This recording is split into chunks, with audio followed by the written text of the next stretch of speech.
मेरे प्यारे बच्चों, हिंदी वागधारा चैनल में आपका पुनः स्वागत है।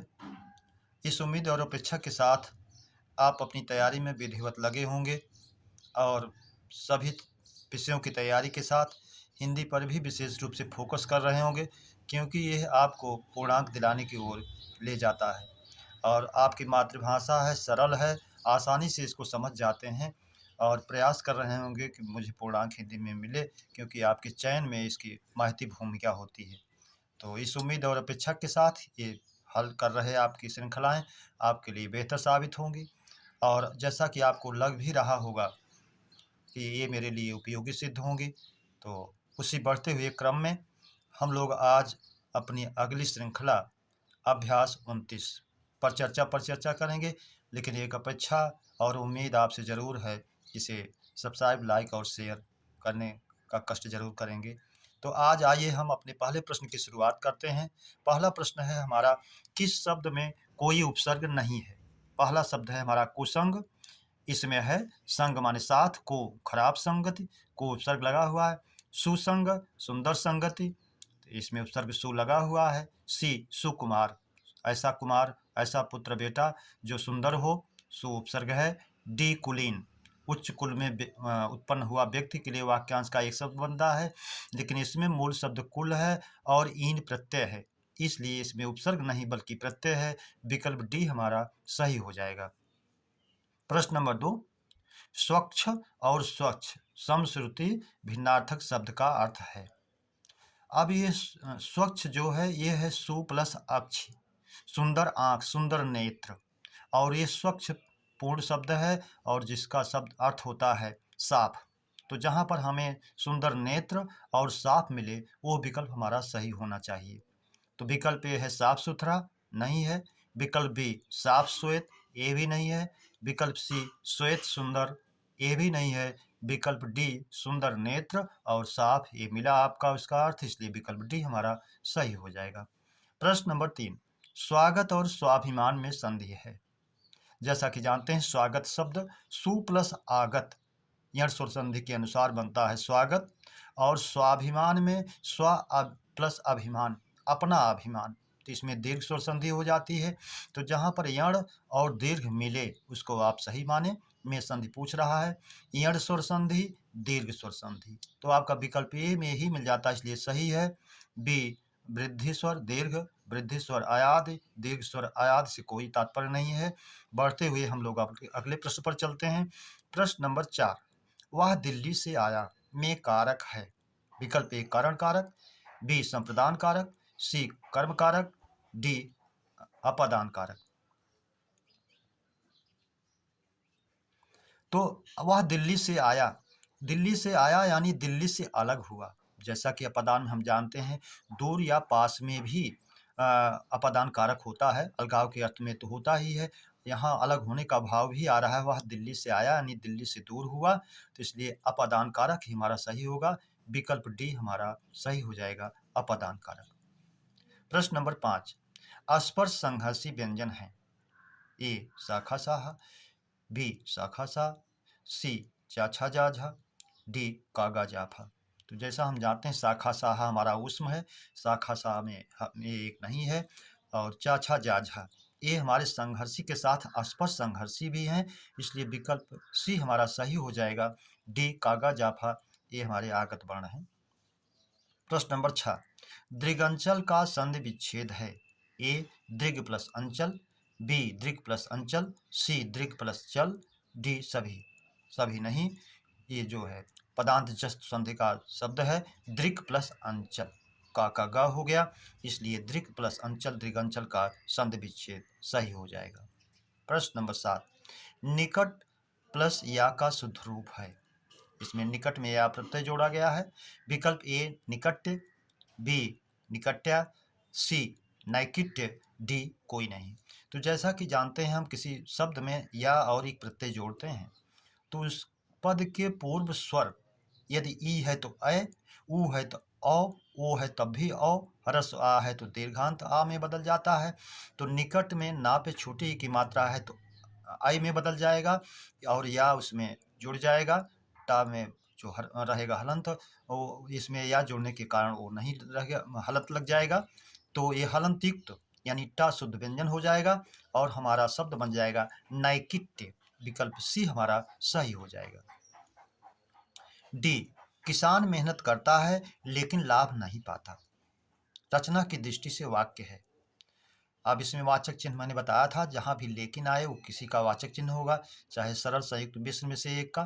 तो विकल्प ए मिश्र वाक्य, बी सरल वाक्य, सी दोनों, डी संयुक्त वाक्य। तो जैसा कि हम जानते हैं इसमें लेकिन वाचक चिन्ह जो आया है वो संयुक्त वाक्य का वाचक चिन्ह है। और एवं तथा या अथवा इसलिए, अतः फिर भी, तो नहीं तो, किंतु परंतु लेकिन पर, ये सब संयुक्त वाक्य में ही आते हैं, इसलिए विकल्प डी हमारा सही हो जाएगा संयुक्त वाक्य। प्रश्न नंबर 9, अघोष व्यंजन हैं। विकल्प ए च, बी न, सी द, डी भ। अघोष व्यंजन जानते हैं किसी वर्ग का पहला और दूसरा ही होता है, तो ना है, न दा है, न भा है। विकल्प ए है हमारा च सही हो जाता है। प्रश्न नंबर 10, लावारिस में किस भाषा का उपसर्ग है।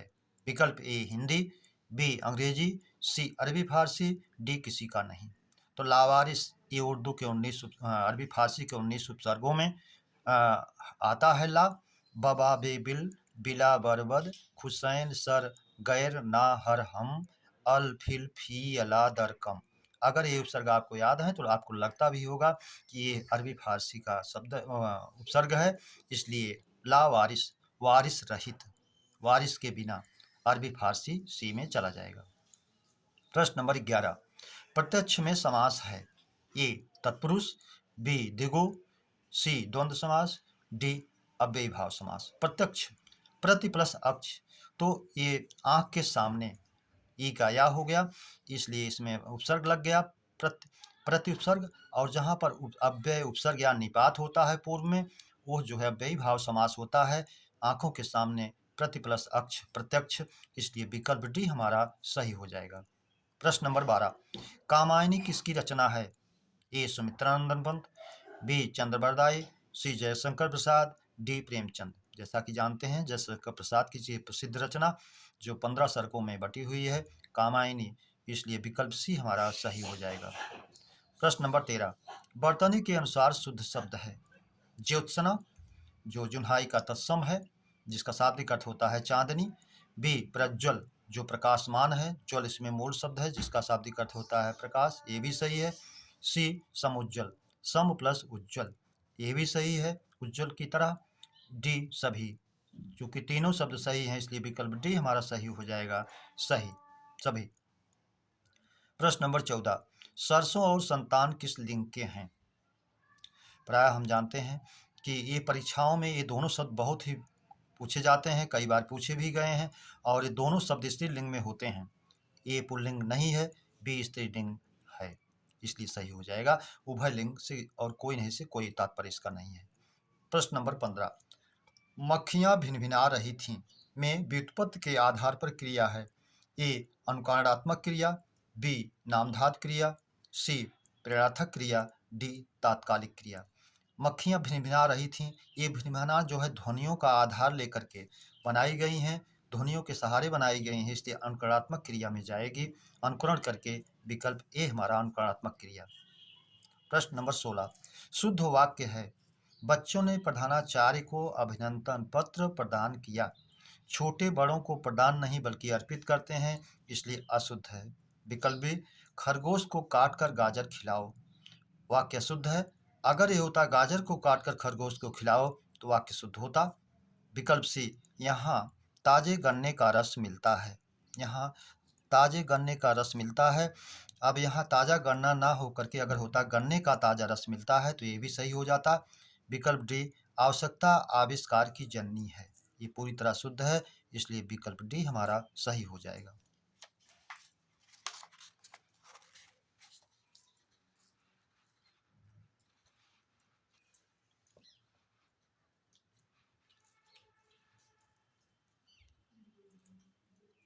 अगला प्रश्न, प्रश्न नंबर 16, अशुद्ध तद्भव तत्सम युग्म है। बैन वचन सही है, बी गयंद गजेंद्र सही है, सी मयंद मृगेंद्र सही है। डी उजला धवल, उजला का उज्जवल होता है, धवल इसका पर्यायवाची दे दिया है, इसलिए यह जो है अशुद्ध है। प्रश्न नंबर 17, अशुद्ध विलोम युग्म है। परुष कोमल, परुष माने कठोर होता है, कोमल माने मुलायम, सही है। बी उद्यम आलस, उद्यम माने मेहनत परिश्रम, आलस्य विलोम, सही है। प्रफुल्ल माने खिला हुआ, म्लान माने मुरझाया हुआ, सही है। टी गुणाढ़, गुड़ी, गुणाढ़ का अर्थ होता है गुड़ से युक्त, और अगर इसका गुणहीन होता तो सही होता, और गुड़ी पर्यायवाची दे दिया, इसलिए विकल्प डी सही है। प्रश्न नंबर 18, तरणी तरणी तरणी का समशुद्ध भिन्नार्थक शब्द का अर्थ है किरण, युति, तैरना, सूर्य, सूर्य, नाव, कोई नहीं। जैसा हम जानते हैं तरणी, तरणी माने सूर्य, आप पढ़ते भी हैं अनुप्रास्तर काल में। तरणी तनुजा, सूर्य की बेटी अर्थात यमुना।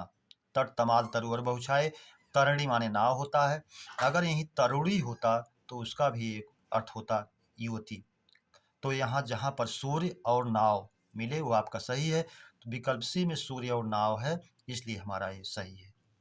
प्रश्न नंबर 19, मित्र का अनेकार्थी है। सूर्य, दोस्त, प्रिय, सभी। तो मित्र का अनेकार्थी हम जानते हैं सूर्य, दोस्त, प्रिय, सहयोगी आदि होता है, तीनों हैं, इसलिए विकल्प डी हमारा सही हो जाता है। प्रश्न नंबर 20, अर्ध विराम चिन्ह कौन है। ए कामा है, बी ये अर्धविराम है, इसलिए बी हमारा सही हो जाएगा। सी पूर्ण विराम है। डी जो है निर्देशक है, छोटा रूप हो तो ये जो है योजक हो जाता है, और बड़ा रूप दिखे तो ये जो है निर्देशक में हो जाता है। प्रश्न नंबर 21, सूर्य निकल आया होगा में काल है। पूर्ण वर्तमान, संदिग्ध वर्तमान, संदिग्ध भूत, सामान्य भविष्य। जैसा कि पहचान में मैंने आपको कई बार बताया भी है, यदि संदिग्ध वर्तमान है तो वाक्य के अंत में ता होगा, ती होगी, ते होंगे आएगा, और वर्तमान में कार्य के होने में संदेह होगा, और यदि वाक्य के अंत में या होगा, ई होगी, ए होगे आए तो संदिग्ध भूत होगा। इस तरह से हमारा विकल्प सी सही हो जाएगा, संदिग्ध भूत। प्रश्न नंबर 22, तो तक भर ही मात्र सिर्फ केवल, ये किस निपात में है।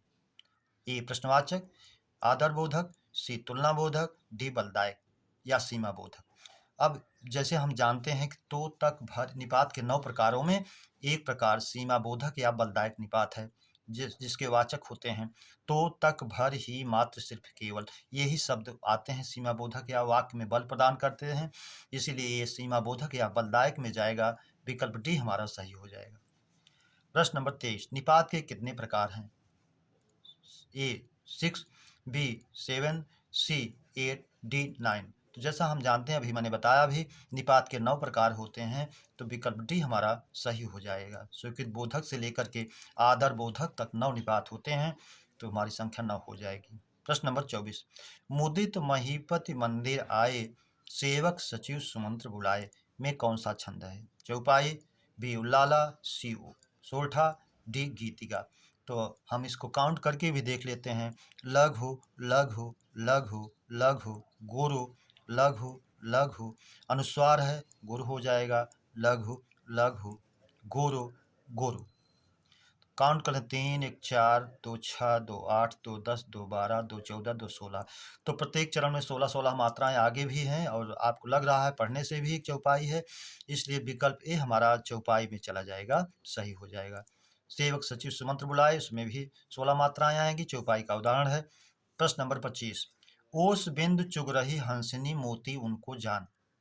यहाँ हंसनी जो है ओस की बूंदों को मोती जानकर चुन रही है, यानी उसको संदेह नहीं है बल्कि भ्रम हो गया है कि ये ओस की बूंदें नहीं बल्कि ये मोती की बूंदें हैं, तो उसको भ्रम हो गया है। विकल्प ए उपमा, बी भ्रांतिमान, सी संदेह, डी उत्प्रेक्षा भ्रम या भ्रांति हो गई है, इसलिए विकल्प बी भ्रांतिमान हो जाएगा। प्रश्न नंबर 26, उस काल मारे क्रोध के तन कांपने उसका लगा, मानो हवा के शोर से सोता हुआ सागर जगा में रस है। ए शांत रस, बी रौद्र रस, सी करुण रस, डी वीर रस। जैसा श्लोक के पढ़ने के भाव से स्पष्ट होता है, क्रोध का भाव दर्शाया गया है, इसलिए रौद्र रस होगा, विकल्प बी हमारा सही हो जाएगा। प्रश्न नंबर 27, हिंदी की कुल कितनी बोलियां हैं? ए 16, बी 17, सी 18, डी 19। तो आप जानते हैं पांच उपभाषाओं में हिंदी की 18 बोलियां हैं, इसलिए विकल्प सी हमारा सही हो जाएगा। प्रश्न नंबर 28, जिसका हाथ बहुत तेज चलता हो, वाक्यांश के लिए एक शब्द होगा। त्वरित हस्त, हस्त माने हाथ का तत्सम है, और त्वरित तुरंत का हस्तम है, तो तुरंत हाथ से कोई मतलब नहीं है। क्षिप्र हस्त, जिसका हाथ बहुत तेज चलता है, तो विकल्प भी हमारा सही हो जाएगा। शीघ्र हस्त, जल्दी हाथ, कोई मतलब नहीं। द्रुत हस्त, द्रुत माने भी जल्दी होता है, हस्त माने हाथ, द्रुत माने जल्दी, इसका विलोम बनता है विलम्ब, तो ये भी नहीं होगा, इसलिए विकल्प भी हमारा सही होगा। 29, हिंदी किस भाषा का शब्द है? ए तुर्की, बी फारसी भाषा, सी अरबी भाषा, डी उर्दू भाषा। जैसा हम जानते हैं हमारी हिंदी भाषा जो है फारसी भाषा का शब्द है, इसलिए विकल्प भी हमारा सही हो जाएगा। प्रश्न नंबर 30, उच्छिप्त द्विगुण या ताड़न जात वर्ण है? ड़ाढ़ा, इस हम जानते हैं उच्छिप्त द्विगुण या ताड़न जात वर्ण हमारे ड़ाढ़ा है, इसलिए विकल्प ए सही हो जाएगा, अड़ा अढ़ा। बी राहस, कोई मतलब नहीं है। सी चाछा से कोई मतलब नहीं है। डी यावा, ये अर्धस्वर है, इसलिए ये भी नहीं है। प्रश्न नंबर 31, थाली का बैगन होना मुहावरे का अर्थ है? ए सिद्धांतहीन व्यक्ति, बी दृढ़ व्यक्ति, सी चंचल व्यक्ति, डी कोई नहीं। तो ए सिद्धांतहीन व्यक्ति या अस्थिर सिद्धांत चित्त वाला व्यक्ति, इसलिए विकल्प ए हमारा अस्थिर सिद्धांत विचार का व्यक्ति या सिद्धांतहीन व्यक्ति, सिद्धांतहीन व्यक्ति या अस्थिर चित्त का व्यक्ति, अस्थिर चित्त का व्यक्ति।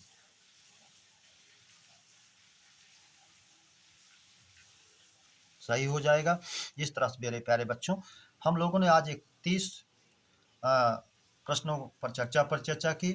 उम्मीद करता हूँ ये चैनल आपको बेहतर लगा हो, तो ज़रूर आप इसको लाइक करेंगे, सब्सक्राइब करेंगे, और अगली श्रृंखला के मिलने तक आप सभी को हृदय से धन्यवाद। जय हिंद।